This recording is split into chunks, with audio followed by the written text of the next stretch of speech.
Hello, my name is Dr Brian Hughes and I am a lecturer in the Department of History at Mary Immaculate College in Limerick. And the talk that I'm going to deliver today is part of Cavern County Council's Decade of Centenaries programme, which is supported by the Department of Culture, Heritage and the Gaeltach's Decade of Centenaries 2012 to 2023 initiative.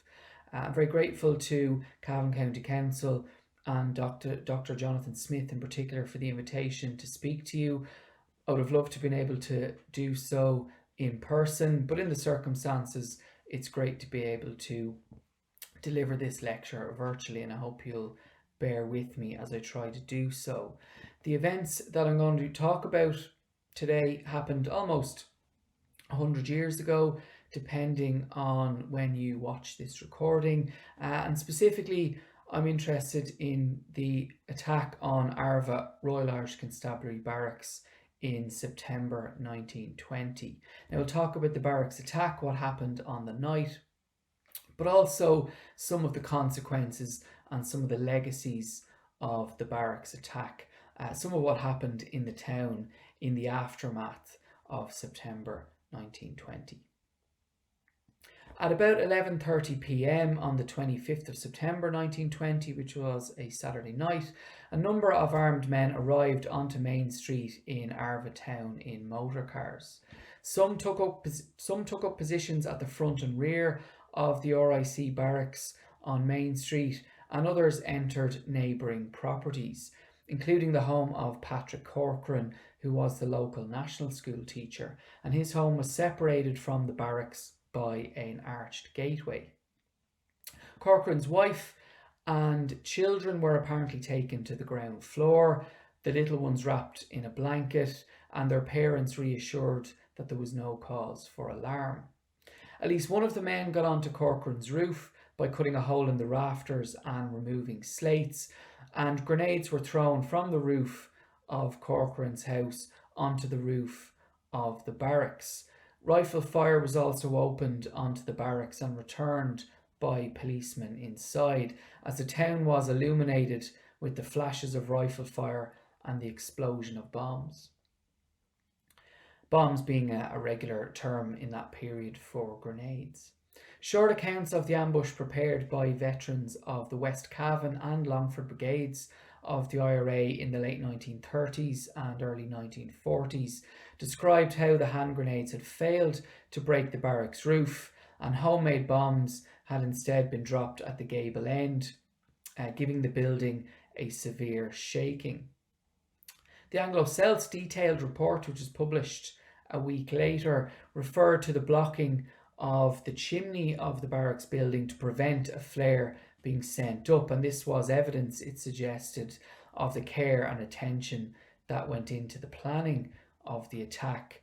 But actually the West Cavern Brigade's own account mentions that the police set off a very light or a flare, which I think was probably inaccurate, given the fact that reinforcements do not seem to have arrived or actually even been sent out to assist the men defending Arva Barracks. But ultimately, after what the Anglo-Celt deemed a short but vigorous investment and stout defence, the fortress fell, the garrison being forced to capitulate.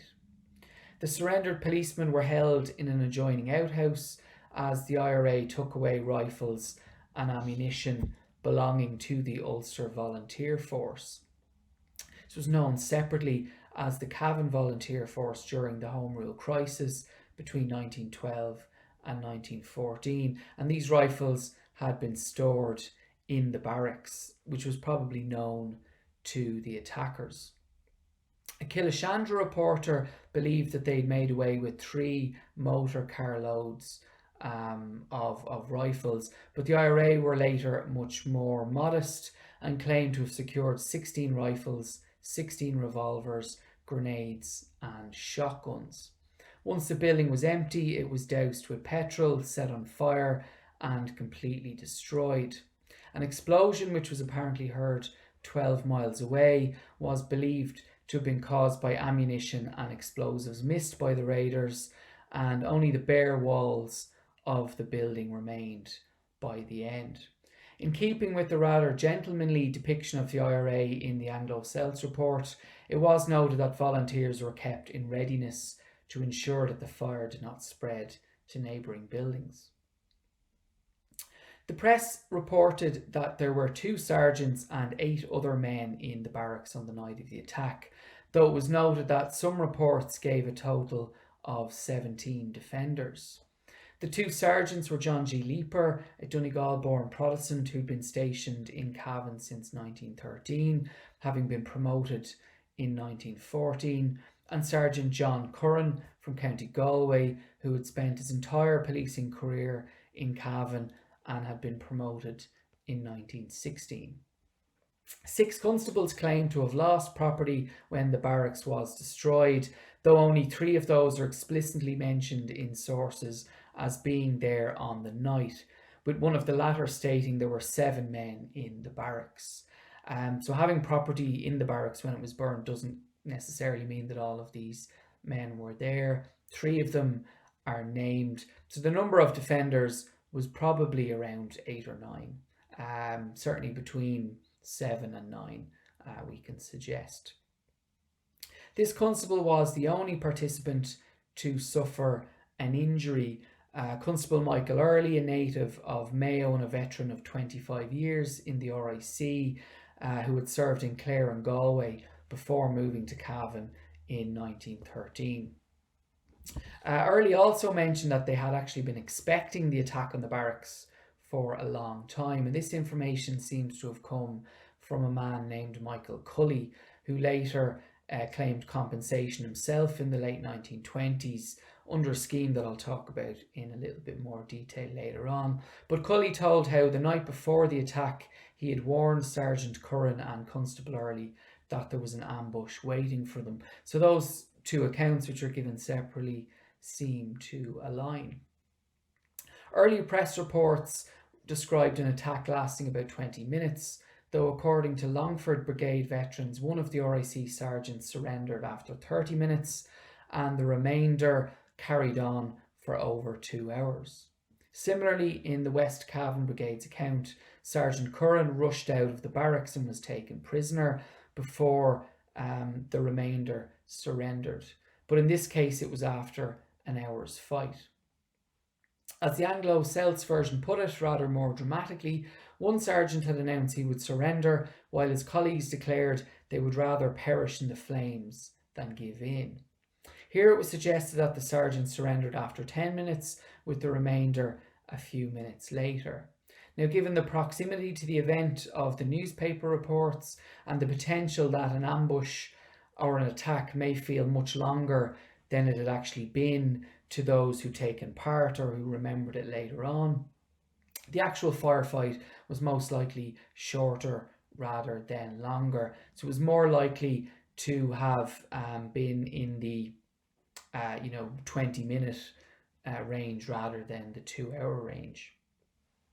On the Sunday night that followed, the inhabitants of the town were said to be in a state of nervous tension, fearing reprisals, such as happened less than a week later at Trim in County Meath, when shops and homes were burned and looted after the capture of the barracks in the town there.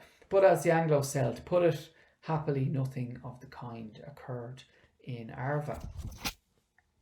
Now, compensation claims for malicious injury to property were put before Cavan Quarter Sessions in October 1920. Jenny Elliott, the owner of the barracks building, claimed £4,000 or about €180,000 in modern currency for damage to her property in an adjoining building and also to reconstruct the barracks. She was awarded £1,260 with some additional costs. The Inspector General of the RIC sought £2,500 for destroyed police property, and he received just over £481. Individual members also submitted claims for personal property that had been destroyed in the barracks, as I mentioned earlier on. It was reported at the time that the policeman had been allowed to remove personal possessions before the barracks was set alight, and later on one of the IRA men involved said that the police had been told to take everything except arms and bicycles. It's quite likely that some of the money claimed for compensation was for these bicycles that had been left behind. The specific items were not named, but Sergeant Leaper was awarded £250 and 3 constables were awarded smaller sums ranging from £53 to £60. Constable Early received £90 for personal belongings and another £20 for potatoes and turf, presumably as he'd been unable to remove them owing to his injuries. These are 4 claims that were heard by individual members in October 1920. 2 more claimed compensation at a later date. Now, the cost of these malicious injury claims was placed on local ratepayers in this period, the local rates being a form of taxation used to pay for local services, which is no longer used. But as Dáil Éireann had created its own counter-state and was refusing to recognise the British administration, no representatives were present to contest the awards on behalf of Cavan, Leitrim or Longford County Councils, as would otherwise have been done. So usually a solicitor would represent the council, thereby representing ratepayers, to ensure that the amounts awarded in compensation were reasonable and to therefore protect the interests of the ratepayers whose money would be going towards these claims and would otherwise be used for local services. A small number of individual ratepayers from Baileyborough and its surrounding districts did, however, employ a solicitor to represent their interests. This was a potentially risky thing to do given the Republican administration, given Dáil Éireann's opposition to contesting malicious injury claims in the British court system, but ultimately nothing seems to have come of it afterwards. As the judge was told, it was more than likely that the attack had been planned and carried out by men from Longford and that no men from the townland surrounding Arva were deemed to be involved, which actually, as I'll talk about later on, seems to have been an incorrect assumption. 3/4 of the compensation awarded was levied on Longford and the remainder on the ratepayers of County Cavan, with the Baileyborough townlands actually excluded from that, meaning that it had been worthwhile for them to send representation.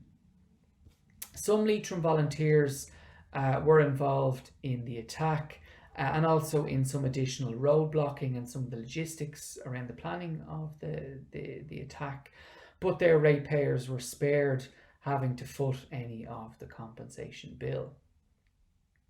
Constable Early put in a separate claim for personal injuries, which was heard in January 1921.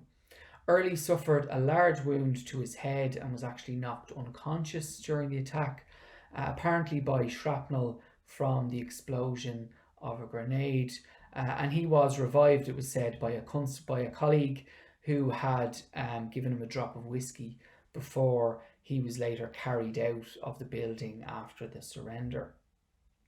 A doctor who had been treating him up to January 1921 in St Stephen's Hospital in Dublin reported that Constable Early was suffering from a fractured skull and concussion and general shock. He vomited, I should say, and blood came out of his ears and nose, and he would never be the same man again. If unable to return to work soon, the doctor claimed, Early would have to be retired on pension.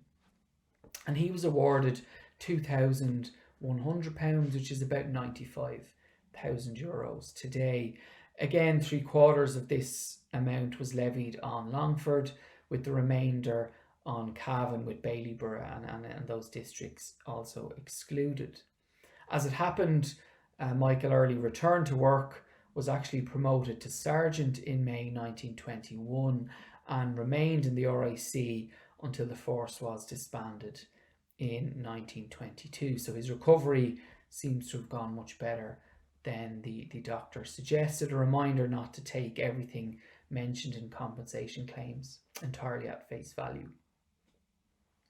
A cryptic note in a list compiled by the West Cavan IRA in the 1930s called Activities in County Cavan 1920 to 1921 refers to a file which does not seem to have survived, outlining how the attack was carried out with connivance of the sergeant in charge. While attacks on the RIC were sometimes aided by sympathisers within the force, the attack on Trim RIC Barracks would be one famous example of that. This does not seem to have been the case in Arva. If there was some sort of inside man, Sergeant Curran seems to be the most likely candidate. But in 1934, he actually sought £51 for the destruction of personal property when the barracks was burned in 1920. He hadn't been part of that claim made in October 1920 for reasons that will become clear now. The judge in Cavern in 1934 was told that Curran had submitted his resignation in July 1920, but he never got any reply from the authorities, so he's still waiting to hear back as to whether he could resign. Curran had also, it was said, persuaded the men to surrender, and when he went out, none of the men followed him. So again, that matches the accounts whereby Curran surrendered first and was later followed by his colleagues. After that, he had been treated with the greatest hostility by the RIC in Cavern, as he put it, and his life was threatened, forcing him to leave in the middle of the night for his safety.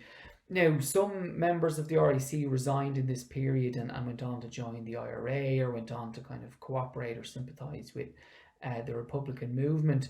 But it seems more likely in this case that Curran was treated with hostility by his colleagues because he had surrendered early and had sort of betrayed them, rather than because he was deemed to be a nationalist or a Republican. The reason listed in the RIC's General Personnel Register for his resignation, which went through in October 1920, was to manage his farm. And you'll often find this, that men will resign and give very vague reasons for doing so, rather than saying that they're resigning because they're afraid or because they oppose being a member of the RIC, or because they're national sympathisers or whatever. So again, you can't necessarily take those reasons listed in the RIC General Personnel Register entirely at face value. Ultimately, if Curran had been an inside man in the IRA, this would have been the time to admit it, as he was then a Garda sergeant and had no reason to conceal any help offered to the IRA in 1934. In fact, perhaps the opposite.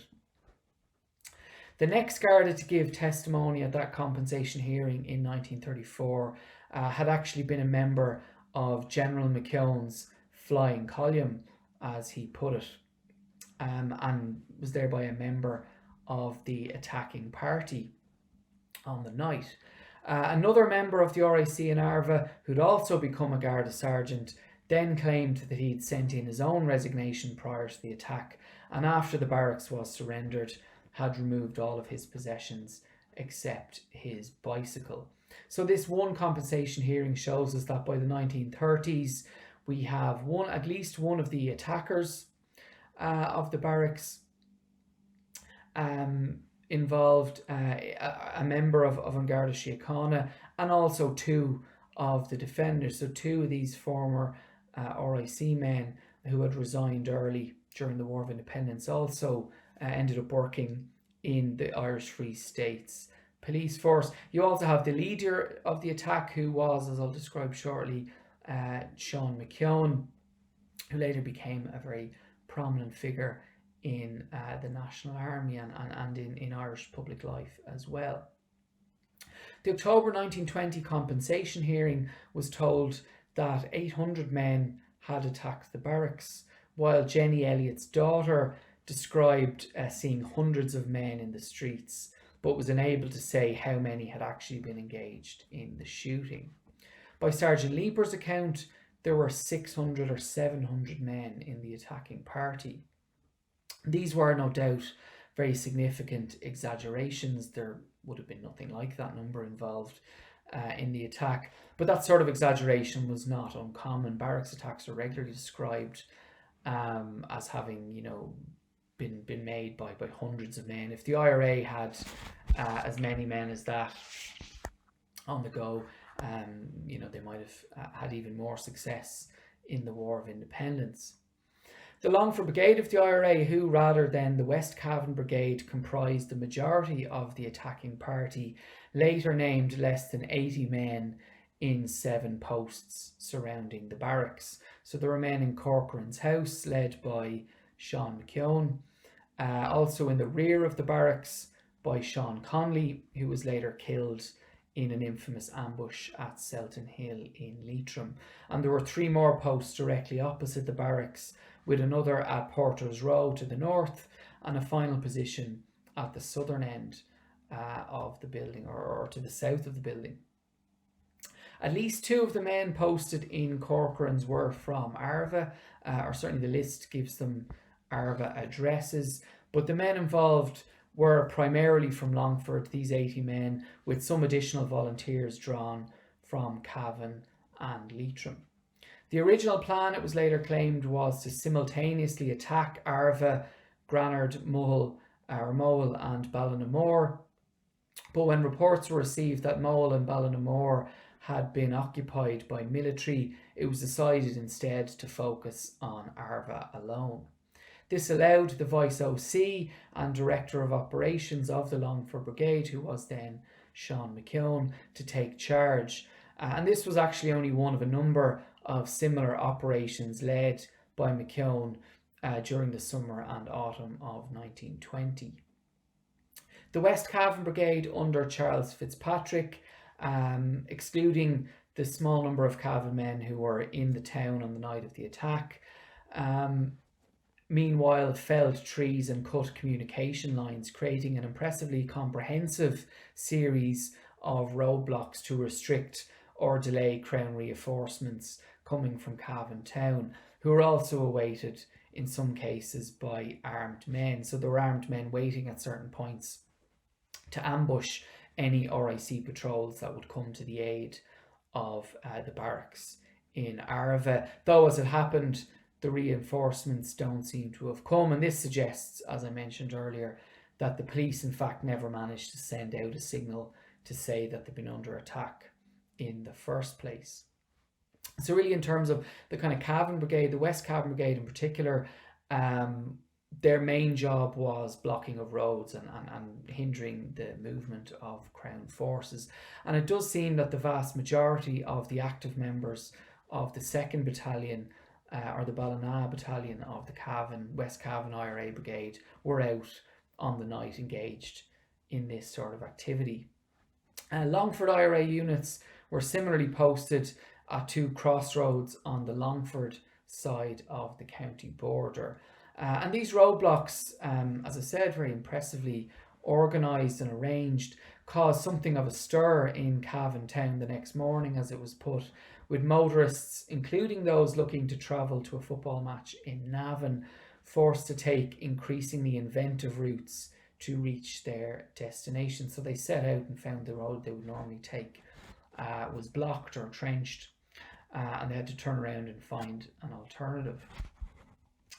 Cumann and Longford had also set up 3 first aid posts around Ballinallee, and a number of stretcher bearers had also been mobilised, but ultimately none of these were needed, as all of the attackers managed to get away without injury. In the context of the War of Independence as a whole, the shootout in Arva was largely inconsequential on its own. In one sense, it's just one example of very many similar events around the country.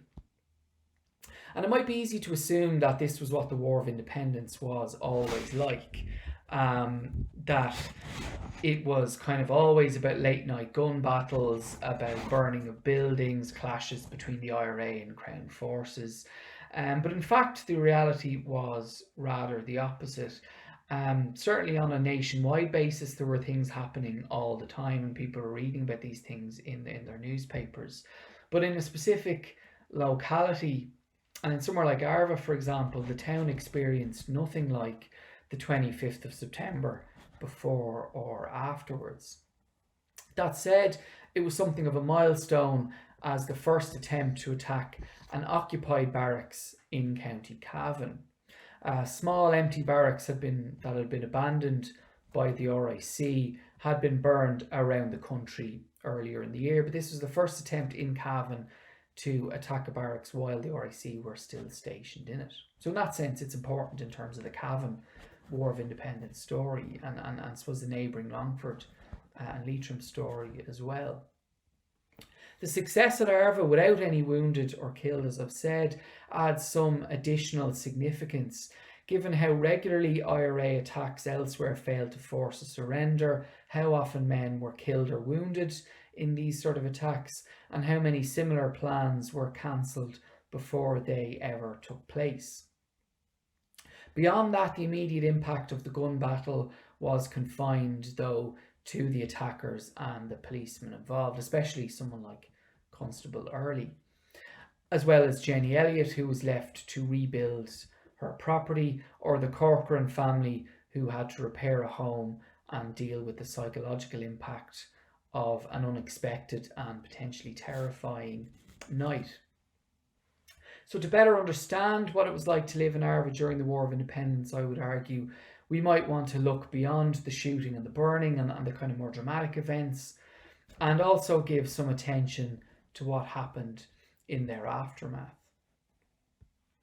But before looking at how the IRA's success on the 25th of September influenced the nature of the conflict in Arva and its surrounding area, I'll just give a little bit of demographic information by way of context. On census night in 1911, there were just over 1,800 people recorded in the District Electoral Division, or DED, of Arva, which was then officially spelt with the GH.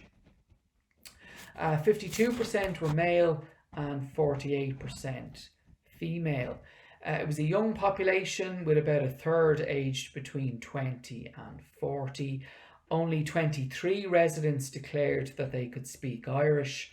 None of these were monolingual Irish speakers. This was, though, broadly typical of the county, and only 3% of the 1911 Cavan population declared proficiency in Irish. But where about 10% of the residents of Cavan lived in an urban setting, Arva town was home to 35% of the district's population. The other distinguishing feature was Arva's large Protestant minority, which was 32% in 1911. By comparison, about 18% of the total county population were non-Catholic. So, you have a far greater Protestant minority in Cavan than you have in the kind of county as a whole. Most Arva Protestants were members of the Church of Ireland, but there were also small numbers of Methodists, Presbyterians, and even smaller numbers again of Plymouth Brethren. Protestants were proportionally less numerous in Arva town, but made up almost half of Arva's rural population and were most heavily concentrated to the northwest of the town. And this kind of, the reference to the Protestant population will become obvious later on when I talk a little bit about the loyalists of Arva. Now, the most important initial consequence of the successful IRA attack on Arva RIC barracks was the decision to remove the town's police altogether. The army had arrived on the Monday after the attack to take them to Cavern, and a newspaper reporter believed that the army would occupy a number of buildings in the town in place of the RIC. But this, however, does not seem to have happened, and the area was effectively left without a Crown presence. The RIC district inspector later described the effect. The locality of Arva, he wrote, became a centre of disorder, raids for arms, destruction and looting of property being of frequent occurrence. Loyal people carried their lives in their hands, and during this time suffered heavy financial losses by loss of markets and plunder.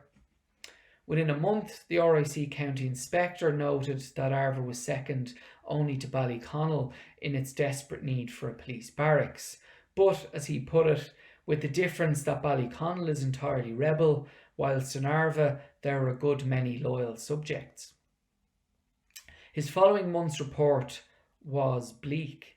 The county was not in a very satisfactory state, he wrote, and remained disturbed, especially in the Ballyconnell and Arva areas. There are no police in the last two named places, and the result is that the Sinn Féiners have a free hand in the localities.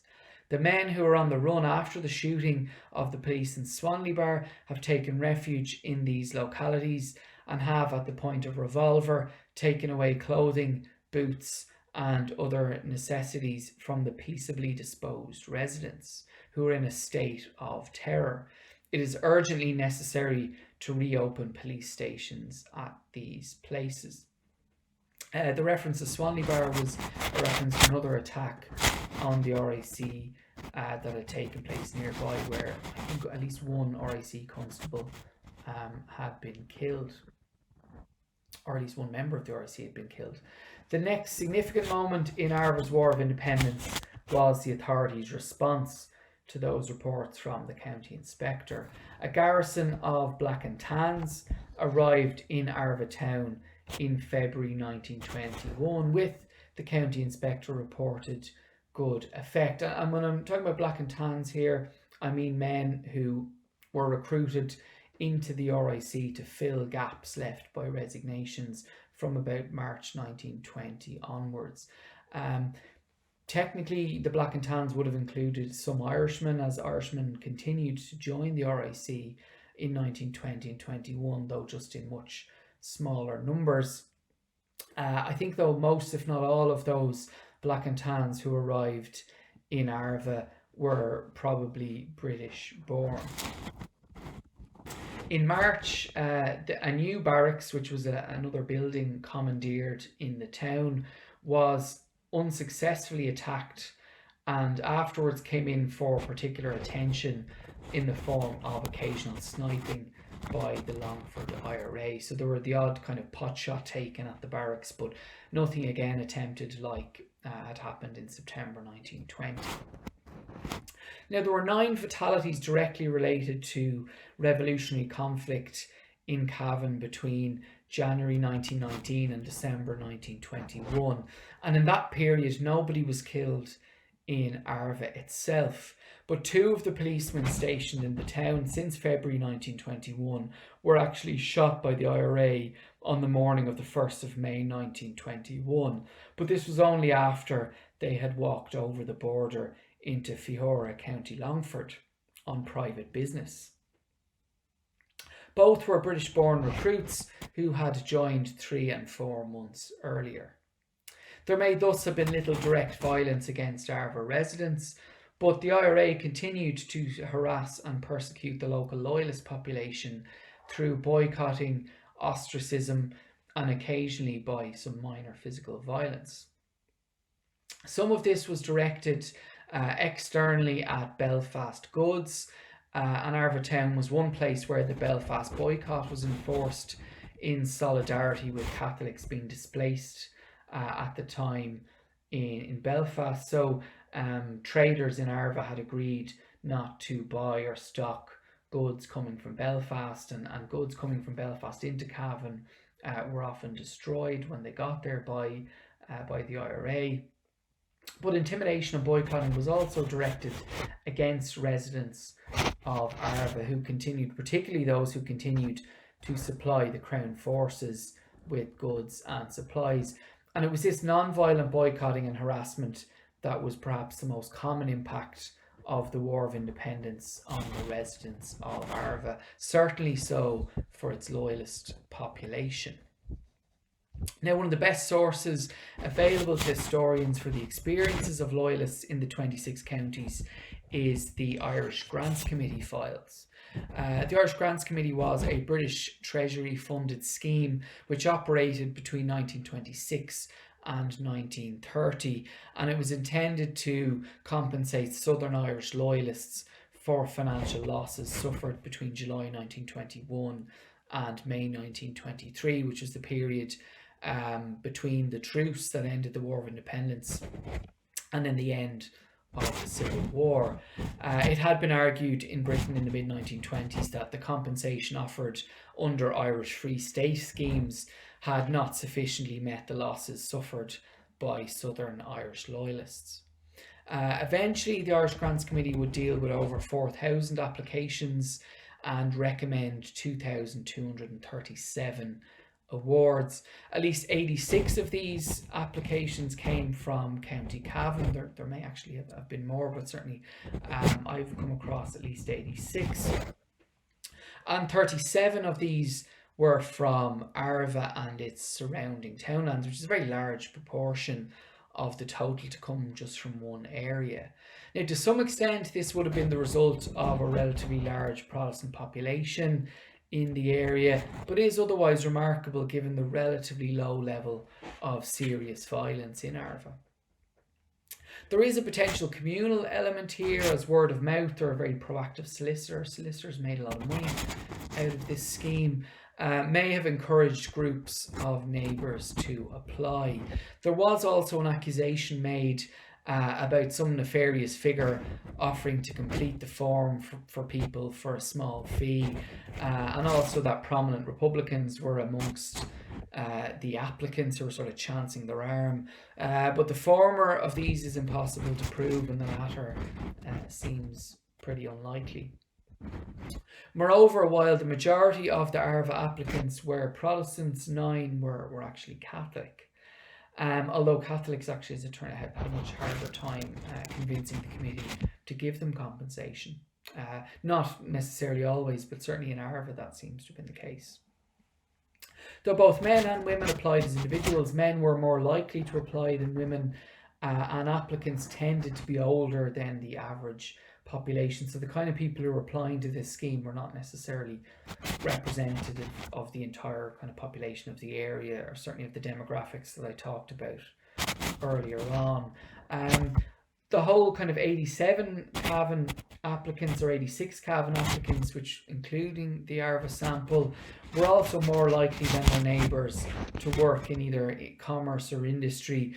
And this suggests that there was a very strong middle class base, particularly a middle class Protestant base, to loyalism in the county.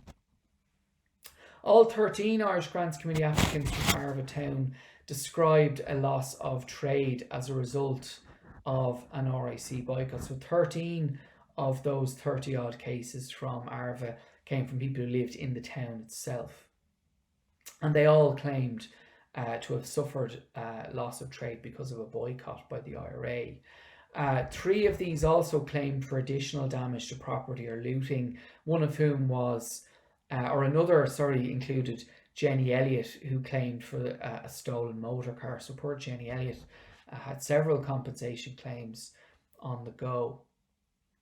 But almost all of the rural claimants were landowning farmers. So the majority of the people who applied to the Irish Grants Committee from Arva had been farmers from outside of the town. And 7 of these claimed for boycotting of their farms, or in one case, of their milk trade. Another claimed for the loss of her ex-soldier son's income after he was threatened and forced to quit the area. These compensation claims all suggest that the pattern of boycotting, intimidation and minor violence in the town was directly related to the arrival of the new police garrison in February 1921. And this is the key direct link to the Barracks attack. So the men who came in to replace those who defended the Barracks are being, interacted with by the local population, and some of these members of the local population then are being boycotted as a result. Dressmaker Lizzie Anderson was first subject, she claimed, to ill feeling when these black and tans began visiting her house the month after they arrived. Mary Ann Curtis claimed that her trade began to suffer after the shooting of the 2 policemen in May. And the advent of the Anglo-Irish truce on the 11th of July 1921 brought more intense boycotting. As soon as the truce became operative and protection ceased, a reference for Lizzie Anderson wrote, the boycott was able to be completely enforced and applicants' business as dressmaker was ruined. A referee for John Lang wrote that directly the truce was arranged, Mr. Lang was boycotted in his sale of farm produce and cattle. Now, the timeline's here a little bit problematic, as the Irish Grants Committee would only deal with losses that occurred after the 11th of July 1921, and this probably encouraged some applicants to alter dates to suit. So to say something happened in July 1922 rather than happened in June 1921 when the claim wouldn't be accepted or whatever. But it does appear that the arrival of this garrison of Black and Tans into Arva in February 1921 prompted another number of traders to open business with them, in most cases probably continuing a trade that had existed with the old RIC before the barracks was destroyed. This in turn marked them out as deviant in the eyes of the IRA, and then with police intervention curtailed by the truce, essentially these Black and Tans would have more or less had to step aside after July 1921. Boycotting increased in frequency and intensity as the boycotted traders couldn't really access protection in any real way. One writer claimed later that so perfect was the system of espionage of the IRA and their friends that once a man incurred their censure, it was absolutely impossible for him to sell cattle or goods publicly, but if one of their own favourites bought privately at half the value of the article, they conveniently shut their eyes. In October 1921, the West Cavern IRA Brigade noted that the RIC in Arva have limited their patrols to the town, and the rural population were thus further exposed to Republican control. By mid-1922, even the restricted police presence had been completely withdrawn when the force was disbanded. Now, one of the more contentious issues in the historiography of this period is the extent to which the IRA carried out a campaign of sectarian violence and expulsion aimed at the minority Protestant community. The Arva Irish Grants Committee applications allow for some examination of that question, if just for one specific area at least. Reverend W.G. McDougall, who was the local Church of Ireland rector, wrote that every Protestant house was visited not because they were Protestant, but because every Protestant had and has a liking for the Union Jack. Now, he was perhaps exaggerating here, and he was also referring to a series of raids in surrounding townlands in 1922. But the implication here is, as far as McDougall is concerned, well, every Protestant in Arva suffered in some way because every Protestant was a loyalist. But actually, for the loyalists in Arva who put themselves forward for compensation to the Irish Grants Committee, religion doesn't seem to have been a defining feature of their loyalism, and being a Protestant isn't the kind of key thing that marks them out as loyalists in their own views. Though McDougall insisted, as I've said, that all Protestants in Arva were friendly with the police, only 25 of his own congregation and 3 Methodists applied for compensation, which supports the late Peter Hart's contention that most loyalists avoided the kind of contact with Crown forces that might lead them to trouble. So generally loyalists, not exclusively, but many loyalists in this period essentially kept their head down and tried to stay out of trouble rather than being kind of actively opposed to the IRA. Applicants to the Irish Grants Committee, however, remained acutely aware of religion as a factor in community life. Mary Ann Curtis, who was a Church of Ireland Protestant, was clear that she had specifically lost all of her Catholic customers. Simon Henry Hewitt, a shopkeeper, auctioneer and also a member of the Church of Ireland, was similarly sure that 50% of his customers had been Catholic prior to the imposition of a boycott against him, and that since July 1921 not a single Roman Catholic has patronised me, many of them having informed me that they were sorry to leave me, but that they had been threatened with dire penalties if they transacted business with me. Painter Johnson Hewitt, a nephew and co-religionist made an identical claim. Bernard Matthews, a tailor, had written that owing to my working for the members of the Royal Irish Constabulary during years 1920 to 21, I became obnoxious to the Sinn Féiners and their sympathisers, on whom I was largely dependent for trade support. And in a later letter to the committee, his wife mentioned that the IRA boycotted him and all his Roman Catholic customers, withdrew their trade and never returned. But on the whole, Arva compensation applicants generally avoided describing what happened to them as explicitly sectarian. This is to some extent, I think, a result of the strength of the community, as it seems that the applicants in other counties who were most likely to say they were targeted on the basis of their religion were small or isolated groups.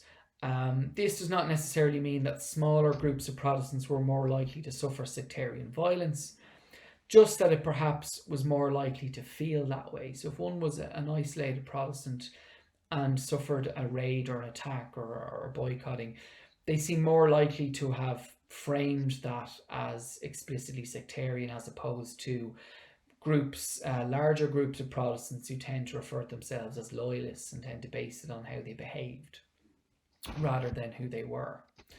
The Arva Protestants were ultimately a rather robust group. As I say, they made up about a third of the district's population. Evidence of allegiance to the British government was a requirement of the scheme, and the examples offered by Arva loyalists involve some connection to the Crown Forces, which was found in 27 of the 37 applications. The majority claimed to have provided the police with supplies, services, hospitality or information, and 12 offered a direct personal or family connection to service in the police or military. So some of these had served in the army themselves. For example, Richard Kemp, who joined the Irish Guards in 1909 and had lost a leg in 1914. There were also some one man, Charles Woods, who joined the Ulster Special Constabulary, the USC, the Specials, in January 1921. There was also a Catholic applicant who had a husband and a son who served with the British Army, while there were also a couple of police pensioners in amongst the applicants as well. And three siblings who applied also referred to other brothers who were not named in the claim, but who had refused to resign from the RIC when asked to do so. Another applicant actually had a son in the USC, and there were 6 Protestant applicants who claimed to have been members of a loyalist organisation. 4 said they were members of the Ulster Volunteer Force before the outbreak of the First World War, and another was the master of the local Loyal Orange Lodge, and district master of the Royal Black Preceptory, deputy Grand Master for the County Grand Black Chapter. So a really very prominent Orangeman in the area. Harriet Johnson's husband had preceded Lang as master of the Arva Orange Lodge, and she also claimed compensation with the Irish Grants Committee. In general, however, these loyalists rarely had much in the way of valuable information to give to police or military, even if they wanted to. And many of them didn't, for fear of the consequences. In Cavern, where the RA killed 3 civilian spies, the police explicitly suggested that they avoided contact with loyalists for their own safety. And only one of the Arva IGC, or Irish Grants Committee applicants, explicitly mentioned passing information to the police. Claiming, as I mentioned earlier, that he had warned Sergeant Curran and Constable Early of an impending attack. Nobody, however, mentioned in their claim forms explicitly passing information to the Black and Tans that arrived in February 1921. Now, several say that they were accused of being RIC informers, or had references from referees who included Sergeant Leaper and Constable Early, who insisted that they gave information, but they don't actually say themselves that they did so. So the amount of informing in Arva was probably very limited, and the amount of information that these people had probably wasn't particularly important. Anyway, so really for the loyalists of Arva, support for the maintenance of the British connection was defined by more mundane acts like supplying goods, trading with the police, and kind of being friendly to Crown servants. Now, just to very, very briefly, the IRA attack on Arva RIC barracks that took place 100 years ago is by no means the most important or famous or well-remembered event of the Irish War of Independence. Its significance was inherently local. The first attack in Cavern on occupied police barracks, and also a particularly successful example of an attack on a police barracks in the county. Its consequences were also local, the impact on the RIC themselves, the boycotting that followed when the new police garrison were brought in. But it is a useful way to highlight, I think, the need to avoid undue obsession with shooting, ambushes and assassinations. Rather, we need to look to the everyday, the low level, and perhaps even the more mundane activity that represented the experience of the War of Independence for most people much more closely. Thank you very much for your time and your patience.